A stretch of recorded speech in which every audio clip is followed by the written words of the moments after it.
Assalamualaikum warahmatullahi wabarakatuh.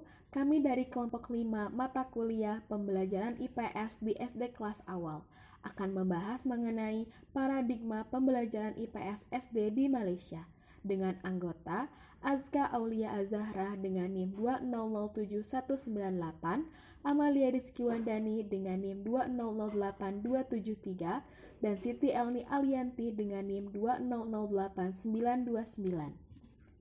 Di sini, kami akan membahas mengenai latar belakang pembelajaran IPS SD di Malaysia, materi dan kurikulum IPS SD di Malaysia, dan pelaksanaan pembelajaran IPS SD di Malaysia. Perkenalkan, nama saya Amalia Rizky Wandani dengan NIM 2008273. Di sini, saya akan membahas mengenai latar belakang pembelajaran IPS SD di Malaysia. Yang pertama kita bahas adalah identitas negara Malaysia. Negara Malaysia merupakan salah satu negara di Asia Tenggara yang merdeka pada 31 Agustus 1945 dengan bentuk negara monarki federasi, beribu kota di Kuala Lumpur dengan pusat pemerintahan federal di Putrajaya. Negara Malaysia ini memiliki julukan sebagai negeri jiran dengan pemimpin yang disebut Yang di-Pertuan Agong, dengan semboyannya bersekutu bertambah mutu atau yang memiliki arti persatuan menambah keunggulan. Lambang negara dari negeri jiran ini adalah Jatanegara. Yang selanjutnya adalah fokus penekanan pelajaran. Setelah mendapat kemerdekaannya, Malaysia merancang susunan pendidikan pada tahun 1971 sampai 1975 dengan penekanan pada 3 bidang. Yang pertama, memperkuat perpaduan negara lewat penyatuan sistem pelajaran. Yang kedua, untuk mencapai kepentingan negara lewat tenaga rakyat, maka rancangan pelajaran akan diperluas. Yang ketiga, meningkatkan kualitas pelajaran untuk menciptakan masyarakat yang maju dengan berdasarkan sains dan teknologi modern. Juga untuk mewujudkan dasar ekonomi baru atau DEB. Selanjutnya adalah pelajaran IPS SD di Malaysia memiliki sebutan dengan tinjauan tepatan. Mata pelajaran yang membahas dan mengkaji tentang interaksi manusia dengan manusia, manusia dengan alam sekitarnya.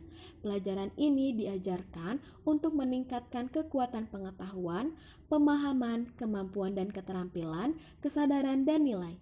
Pelajaran kajian tempatan ini diajarkan untuk 3 tahun, dimulai pada kelas 4 hingga kelas 6.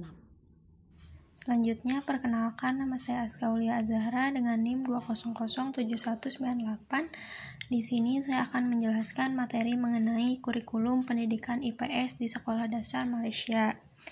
Nah, ilmu pengetahuan sosial sendiri atau IPS merupakan program pengajaran yang mempelajari mengenai kehidupan sosial yang kajiannya meliputi bidang ilmu-ilmu sosial seperti ilmu sejarah, ilmu geografi, ilmu ekonomi, dan ilmu sosiologi, serta humaniora seperti aspek norma, nilai, bahasa, seni, dan juga budaya.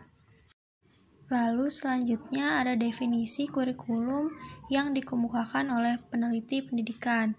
Yang pertama yaitu kurikulum sebagai dokumentasi resmi. Nah, kurikulum sebagai dokumentasi resmi tertulis ini yang pada dasarnya mengandung rencana pendidikan selama siswa berada di sekolah. Yang kedua ada kurikulum sebagai subsistem sekolah. Yang ketiga ada kurikulum mengacu bidang studi, dan yang keempat ada kurikulum pendidikan yang mentarifkan kurikulum sebagai rencana pendidikan yang membendung segala ilmu pengetahuan, serta keterampilan, nilai dan norma, serta unsur kebudayaan pada anggotanya. Selanjutnya ada kurikulum nasional. Kurikulum nasional merupakan program pendidikan yang mencakup semua aspek, baik pengetahuan keterampilan, norma, nilai, unsur kebudayaan, serta kepercayaan, dengan tujuannya yaitu untuk membantu perkembangan seorang murid dengan sepenuhnya dari segala segi atau aspek, seperti segi jasmani, rohani, mental, dan emosi, serta menanam dan meningkatkan nilai moral yang diinginkan untuk menyampaikan pengetahuan. Nah, dalam kurikulum nasional pun dibagi menjadi beberapa bagian. Salah satunya yaitu kurikulum bersepadu sekolah rendah atau KBSR. Bismillahirrahmanirrahim. Assalamualaikum warahmatullahi wabarakatuh. Saya Siti Elni Alianti dengan nomor NIM 2008929 akan menjelaskan tentang pelaksanaan pembelajaran di Malaysia.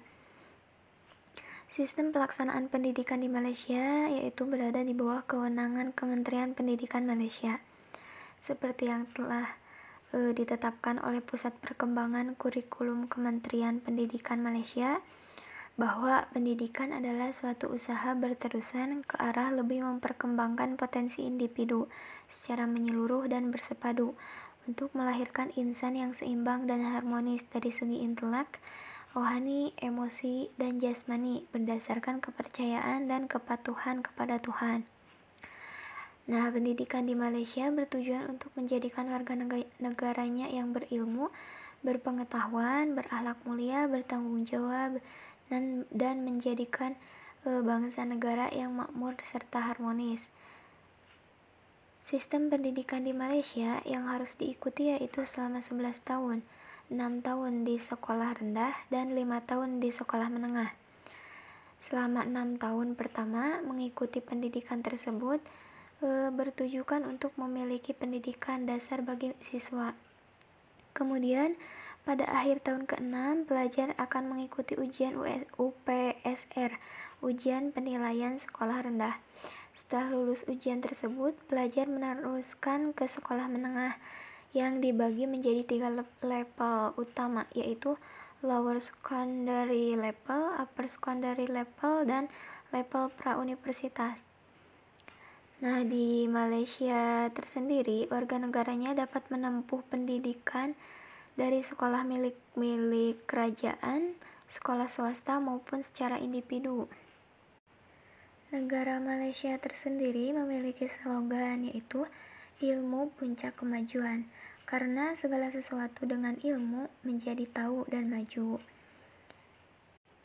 Menurut Profesor Dr. Andes A. Sigit, sebagaimana dikutip oleh Profesor Imam Barnadib, pendidikan merupakan segala sesuatu yang berhubungan dan saling membantu satu sama lain. Memang benar, di dalam sebuah pendidikan, guru dan murid saling berhubungan, saling membantu. Di Malaysia juga, guru menitik beratkan pada psikomotor dan kognitif siswa, sedangkan aspek afektif kurang dititik beratkan oleh guru kepada siswa. Nah, dalam hal ini tentunya siswa akan kurang berdisiplin dalam melaksanakan pembelajaran, sehingga siswa akan bebas berkeliaran. Namun, ada juga sebagian guru yang menerapkan aspek afektif, contohnya seperti memberikan komando berbaris sebelum masuk ke kelas, dan setelah belajar dengan tujuan agar tertib. Sekian dan terima kasih. Nah, sekian materi yang dapat kami paparkan. Semoga bermanfaat untuk kita semua. Mohon maaf apabila ada kesalahan. Terima kasih. Wassalamualaikum warahmatullahi wabarakatuh.